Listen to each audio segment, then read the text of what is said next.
Groceries, swords, and drugs. Yes, I know these things have nothing to do with anything, but they're all going to make sense here, today on Video Clips.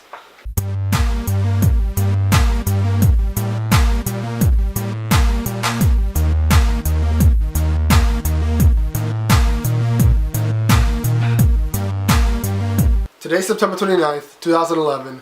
I'm Video Vixen, and this is another episode of Video Clips, the show where I share with you guys things on the internet related with movies, TV, and anything else that is interesting and cool and hot. Alright, let's swan dive into the first story today. The people over at Vdeo, which are the people who created the first 360 panoramic camera called the Lucy, have developed a small version to the camera called the Dot. And the Dot is a device that can fit onto your iPhone, and basically you can take 360 panoramic video. That's video, not pictures. Panoramic video 360 on your iPhone wherever you go. While you walk around, you can take 360 images of you like walking in the street, or like let's say you're in a car, or you know, just doing anything else outside. And it runs for right now $80. So if you guys are interested in that device, check it out if you have an iPhone 4. Hey, you can take 360 video. It's the wave of the future. Now, jumping overseas, we have the story from South Korea about a new interface for shopping for groceries and stuff online through your smartphones.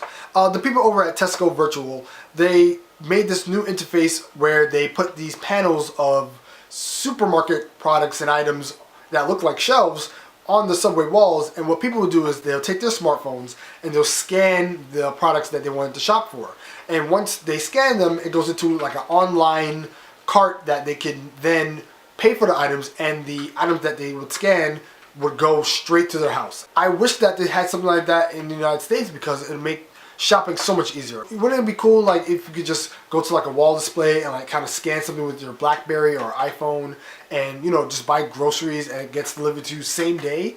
That's amazing. South Korea, you guys are really stepping up your game. Speaking of countries in Asia and cool things, to celebrate the release of the Star Wars movies on Blu-ray, the people of Tokyo have decided to make a marketing campaign where they'll change the subway rails in the subway carts to lightsabers. So imagine you're coming home from work and you're going on a subway car, and instead of holding like just a regular rail, it's in the form of a lightsaber. So it's kind of like, you know, you could be like Obi-Wan or like Luke Skywalker or whatever, and it's really hot. Like, you know, just look at the pictures, it's like every rail is a lightsaber.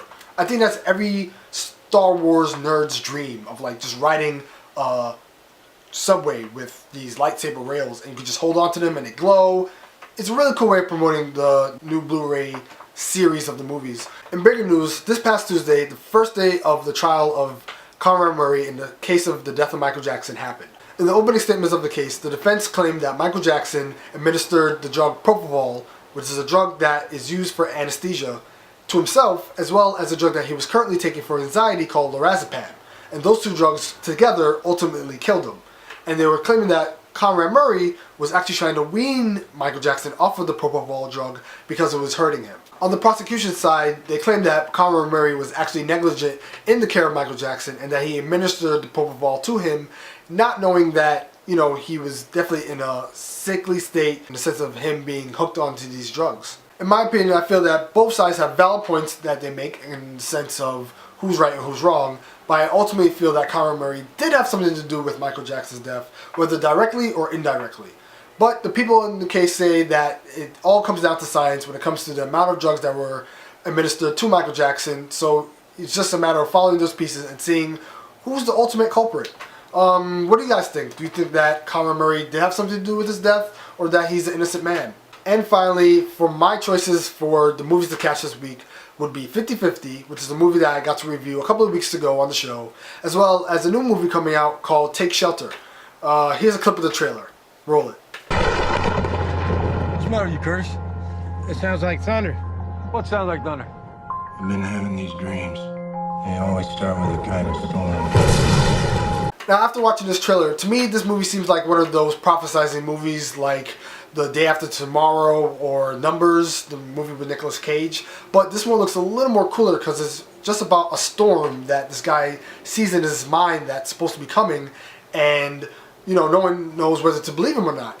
And I just like the way that, it's like a psychological type of thing. You don't know whether he's actually like seeing the future or it's just all in his head. And, you could just imagine that if this was real life, it's kind of like that big question. Do you believe him or do you not believe him?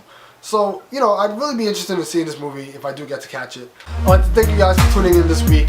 I'm Video Vixen, and if you guys have any interesting stories or movie trailers that you guys want me to talk about on the show, please email me at videovixen@gmail.com. I'd love to preview them on the show, and also, talk about the stuff that you guys care about. Alright, this has been a clip, and I have to go watch some more TV. Check you guys later.